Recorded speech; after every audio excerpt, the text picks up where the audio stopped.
Well, hello again to all the boys and girls out there on YouTube land watching. Georgia Beer Views back at you today with another one. What I'm looking at is a beer from J.W. Lee's. They are out of Greengate, they're Middleton, Manchester, United Kingdom.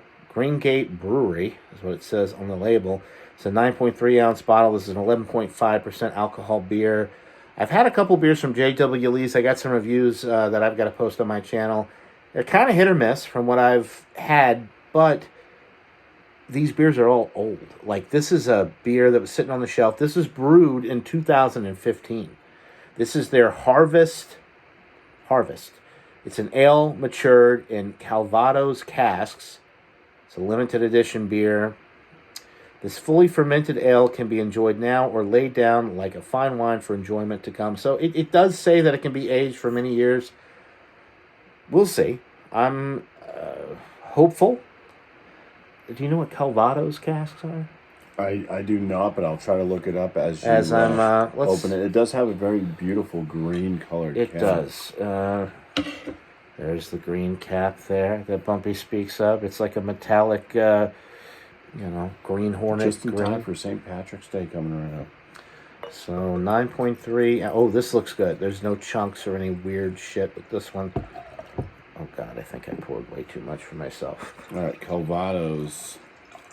Okay. Calvados is a French apple brandy. Oh, okay. Yeah. All right. So the appearance is a nice kind of copper. Pretty clear. See, I'm excited about this because the last J.W. Lee's beer that I had a bunch of chunky stuff in it, like yeast chunks or whatever, and it just really didn't look appealing. This actually looks really appealing. Trying to build a and it little does head. smell good. It doesn't build a very big head at all. It's just kind of frothy whiteness. I do get like that brandy, that kind of like almost like an apple. Almost like an apple cinnamon type of sweet aroma. Definitely caramel malt. Mm-hmm. Maybe even bready, like slight caramel toffee, like dark caramel toffee. But there's that big brandy note in there. Smells really good. Which brandy is more of a grape, actually, so it's weird. It does have that grape, kind of like a grape skin. But the apple does kind of show up too, so.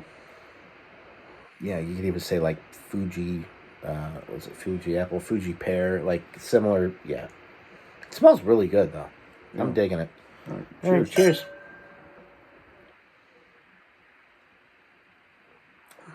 Oh, that's sweet.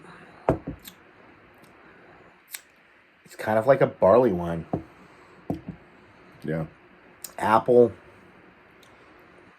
caramel, brandy type notes. It's bready in the middle. Yeah, it's almost like some type of weird, like, boozy cake. I was gonna say like a spiced, like rum cake or a fruit cake, or it's interesting. It's almost like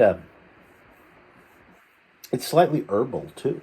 In 2015, that makes us a decade. It's 10 years old. It's 10 years old.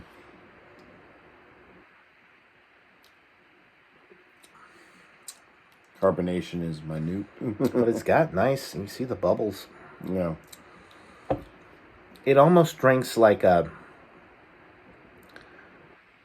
it's very similar to me, like a barley wine. Yeah. But it's odd.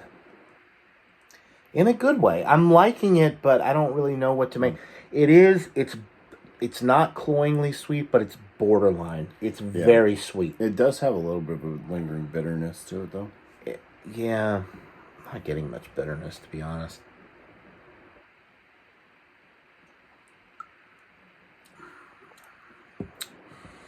It does have that apple pear kind of grape skin. Even a little bit, like the caramel, a slight dark fruit in there too, kind of like fig. It's like fig. Not in the date and plum, and it's more fig. Like the golden figs, like you pick them right off of before they really get super ripe and they darken, like kind of like a golden fig. You ever have one like that? That's kind of what No, the only way I've ever had fig was in a fig Newton. That's not real. That's no way to eat a fig. Yeah. So yeah, like fig. Yeah, fig. I do like this. It's strange.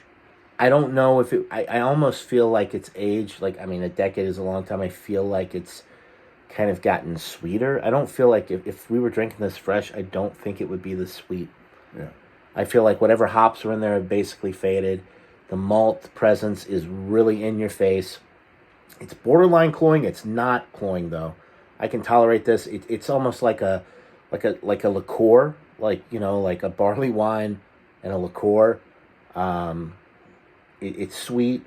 It's complex. It does have some nice flavor to it, but it's almost a little. I'm very glad that it's in a tiny bottle. Yeah. I like this. The body is kind of medium. Carbonation is pretty low. It did have some bubbles kind of coming up, but it's not very highly carbonated. 10 years has not done this beer any favors in the carbonation department. I'll give it 85. We'll keep it short. I don't need to go too long with this. It's a B, like middle of the road B beer. It's definitely better than average. It has some nice complex dark fruit, caramel, barley wine type notes. The brandy, like kind of caramel apple is there as well. Yeah. It could be considered cloyingly sweet by people that don't know a lot about these beers, that drink it like this. I could understand why people wouldn't want to drink this because it is on the sweeter side.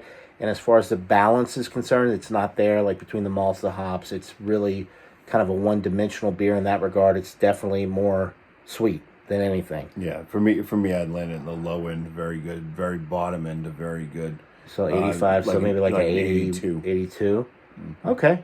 An enjoyable beer, yeah. Thanks to Bumpy for that. We got this at the Packy, which is my first time. It was my first time there. This is Bumpy's stomping ground, so it was nice to get to see where you get a lot of your beers from.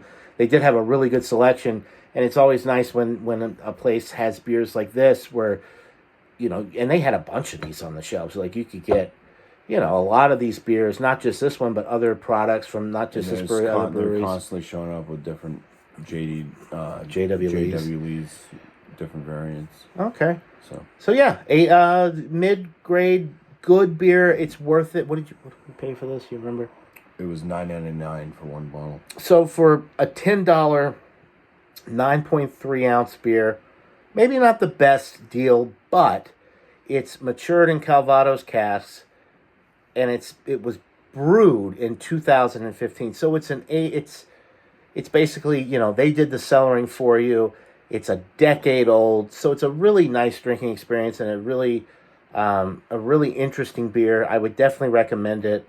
I wouldn't pay much more than $10 a bottle, though, to be honest with you. Like if it was $20 or $30 a bottle, I'd say pass on it. You could do better, but it's a really cool experience. And I've only had beers that are aged for a decade or more, like maybe a handful of times in my entire life. It's not something that you're going to see every day, but it was good. An enjoyable drinking experience with a good friend. So there you go. 82, 85, mid-grade kind of, B beer. Buy it, try it. Let us know what you think in the comments below if you can find this beer. But that'll do it for this beer review. Hope everybody out there is having a wonderful day. And until next time, cheers. Oh, cheers, yeah. Cheers. Again. Again.